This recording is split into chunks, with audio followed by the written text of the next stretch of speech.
Hello and welcome to It's All About You, the best show about you on the internet. I am B. Dave Walters, life strategist and spiritual coach. This is episode number 34, Meditation. And like always, I want to start off with a quote. To enjoy good health, to bring true happiness to one's family, to bring peace to all, one must first discipline and control one's own mind. If a man can control his mind, he can find the way to enlightenment, and all wisdom and virtue will naturally come to him. This is by Buddha. To enjoy good health, to bring true happiness to one's family, to bring peace to all, one must first discipline and control one's own mind. If a man can control his mind, he can find the way to enlightenment, and all wisdom and virtue will naturally come to him. This is by Buddha.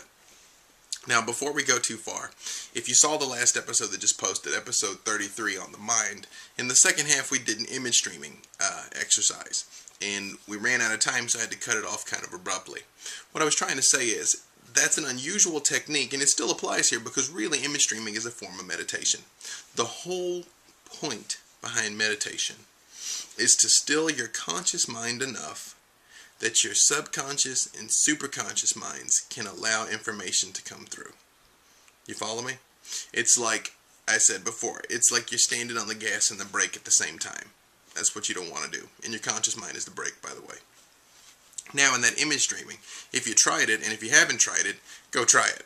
It's really great. You really should do it.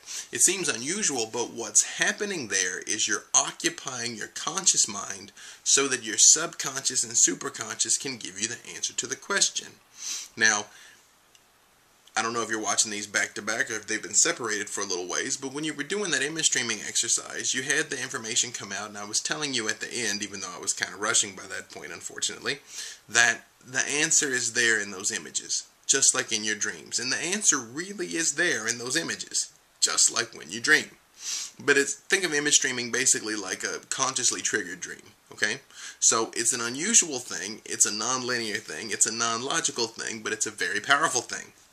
Because about 99% of your brain's ability and brain processing power all lay in the subconscious. So when you're doing this image streaming, you're allowing your subconscious mind, the big part of you, the part of you that has access to all information, the part of you that can talk to God directly, is giving you the solution, okay? But it gets murky, because yes, the subconscious knows everything, and yes, the subconscious is directly plugged into God. But the subconscious is also where you've stored all your garbage and baggage and fear and false beliefs and limiting beliefs and limited self-image is all down there too. So now you start to see where all of this comes together.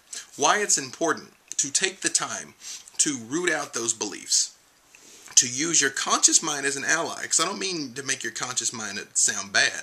It's not bad. It's just it does what it does. And what it does is not creativity. Okay? What it does is organization and decision making. Okay? Use your conscious mind to consciously choose the input that you're sending into your subconscious mind. Choose new beliefs. Just like we talked about in the episode on beliefs. Choose new beliefs. Choose a new self-image. Choose to look at yourself in a new way. And it takes time to do this, but the best way to do it is to combine it with meditation, visualization, prayer, right? And really those three things are all the same. If you don't like calling it prayer, don't. If you prefer to call it meditation, that's fine. Call it whatever you want. The fact that you're going to take the time to still yourself and interact in your own inner universe is meditation, is prayer, is visualization, okay? So do this. Take the time to learn this. It's impossible for me to tell you everything in 10 minutes, but find a system of meditation that works. I'm about to guide you through one in the second half of this. I've posted a few meditations up on my website, peacelovemoney.com. They're in the library. I did a meditation to bring money into your life. I did a goal-setting meditation. I've done a healing meditation. They're all up there. And I did a meditation, the Inner Universe meditation, that will show you how to know the answer to any question at any time. So people always ask me, I tell you about these strange experiences I have in my meditation. They're like, wow, how do you do that? How do you go see God or Jesus or Buddha? I put a meditation up on peacelovemoney.com. It's in the library, so you can go get it. You can do it yourself, okay? Inner Universe meditation. But I'm still going to give you some pointers here. Now remember we said before, the whole point is to still your conscious mind. And there's a million and one types of meditation in this world. Like Zen meditation is basically you just sit. You just sit and you let thoughts come into your mind and you let them go out of your mind. For some people, Zen is very easy. For most people, Zen is very hard. And it's very hard for me. When you say you just sit, okay, it seems simple. It is not. So, in fact, I'll give you like 5-10 seconds to try here. Sit still. Don't think about anything. Go. Actually, I only gave you 5 seconds. Were you able to do it? If you were, you have the makings of a monk. If you were like anybody else, you probably were like, wait, what? Don't think about what? What? Right. That's why Zen is hard, okay? Then there's things like a mantra meditation. Now, a mantra is a repetition of a certain words or phrase over and over and over again. Like Catholics with the rosary. When you repeat the prayers over and over again, that's actually a form of mantra meditation. Or Hindus to say Om Namah Shivaya over and over and over again is a form of mantra meditation. Or just saying Om. Om. Om. Om. The whole point is you're giving your conscious mind something to do so that your subconscious and superconscious mind can come through, right? I hinted just very lightly at psychic stuff in the last episode. If you've ever heard of remote viewing, the U.S. government developed a psychic program in the 70s that actually is arguably still going on, where they taught people to consciously tap into their own psychic abilities and be able to view long distances, actually across time and space, and it was called remote viewing. Wah, wah. But the whole point behind remote viewing, the whole way you do it, is there's a system of like paperwork and doodling and stuff you do that ties up your conscious mind so that your subconscious mind can give you the information. It will always be this way. This is what it's all about. This is the whole point behind meditation, to open the gateway and a clearer communication channel between all three parts of your mind. Does that make sense? Okay. So what I'm going to do here in the second part is I'm going to talk you through a simple meditation that you can pretty much do at any time, whenever, you just have a free moment. I'll keep it short, I keep it simple.